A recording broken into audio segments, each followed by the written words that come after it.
Chapter 16, titled A Good Cop, written by Brian McCain. The apartment looked the same, but something in the air had changed. Heavier, sharper, like the oxygen had been replaced by static. Brian sat there, breathing through his teeth, eyes darting between the clock, the half-empty bottle, and the blinking cursor on the laptop screen. The last thing he remembered was talking to the page, or maybe the page had been talking to him. Now it was silent again. Too silent. "All right," he muttered. "Back to it." A low chuckle slid through the room. "Back to what, partner?" Mr. B stood in the reflection of the dark TV screen, cigarette glowing like a single orange eye. His grin looked carved in. "You ever notice," Mr. B said, "how every time we think we're in control, the story changes fonts?" Brian didn't answer. He just poured another drink. "Still trying to drown me out?" Mr. B teased. "That never works." "I swim." Brian's knuckles whitened around the glass. "You need to shut up. We're done with killing. I mean it." "Oh?" Mr. B exhaled smoke that twisted into question marks. "Then explain why you've been dreaming about Davy every night."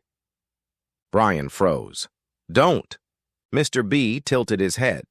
"He's getting close, you know." The good cop routine, digging, asking questions, showing up uninvited. He even stopped by the old lab yesterday. Brian's heart skipped. The lab's locked. Not anymore. For a long moment, nothing moved but the clock. Then Brian said softly, "He's my friend." Mr. B's grin thinned. "Exactly why he's dangerous." The knock. 3 sharp raps echoed through the door. Too clean, too confident to be anyone but law enforcement. Brian stiffened. His reflection looked back at him from the hallway mirror, pale, sweating, eyes too wide. "Brian?" a voice called, calm, familiar. Davies. "It's me." "We need to talk." Mr. B whispered, "Showtime." Brian opened the door. Detective Davy looked worn, tie loosened, eyes ringed with fatigue, the kind of exhaustion that comes from chasing ghosts. He carried a thin folder under one arm. "Didn't mean to drop in unannounced," Davy said. "Just, something's not sitting right." Brian forced a smile. "Come in."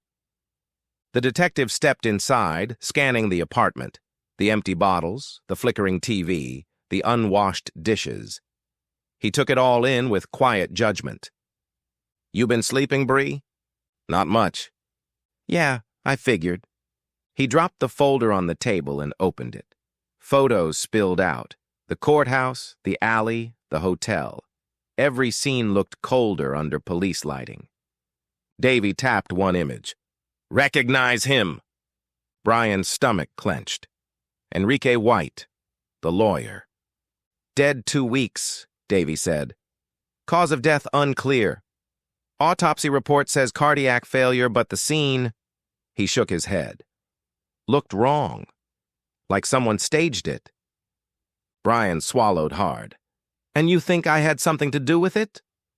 Davy didn't answer right away. He just studied Brian's face. "You tell me." Behind him, Mr. B leaned against the wall, smirking. "He knows." Brian's hands twitched. "You need to go." Davy frowned. "Brian, listen to me. Whatever's happening, go." The detective stepped back, startled. Then he saw it, the glint of something in Brian's reflection, the way his shadow didn't quite move with him. "Jesus, Bree," Davy whispered. "You're not alone, are you?" Mr. B grinned wide enough to split the room. The mirror split. Time fractured. 1 second, Davy was reaching for his radio. The next, the mirror exploded in soundless slow motion. Glass rained across the room. Brian stood frozen in the storm, staring at 2 reflections, his own, terrified, and Mr. B's calm, smiling, blood-red smoke curling from his cigarette. "See?" Mr. B murmured. "He's already pointing the gun at you." Brian turned. Davy's hand hovered near his holster, not drawn, but ready. The air vibrated with misunderstanding. "Don't," Brian said. "Then talk to me," Davy urged. "Tell me what's going on."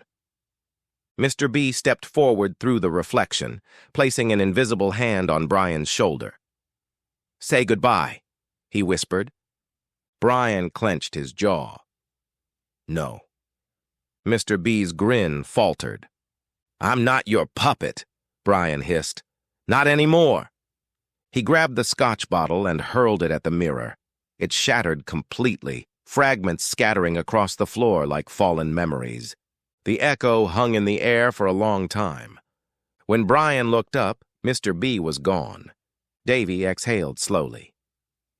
"You okay?" Brian stared at the broken glass glittering on the floor. "Ask me tomorrow," he said. Davy nodded once, quietly collecting the photos.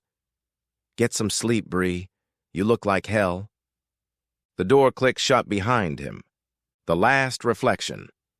Brian sat down again, head in his hands. The apartment was quiet, too quiet. He looked at the shards on the floor. In each piece, a reflection, but only one of them smiled back. "Good cop," Mr. B's voice whispered faintly. "Bad ending."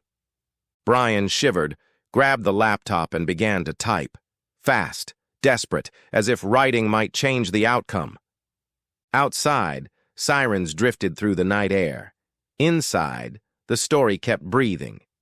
Then Brian wakes up, sitting on the couch saying, "Damn, I gotta stop drinking so much these dreams are getting crazy." And Mr. B busts out laughing and says, "I don't know. Yeah, it's just because you're crazy. Or the writer is." End of chapter 16. A Good Cop.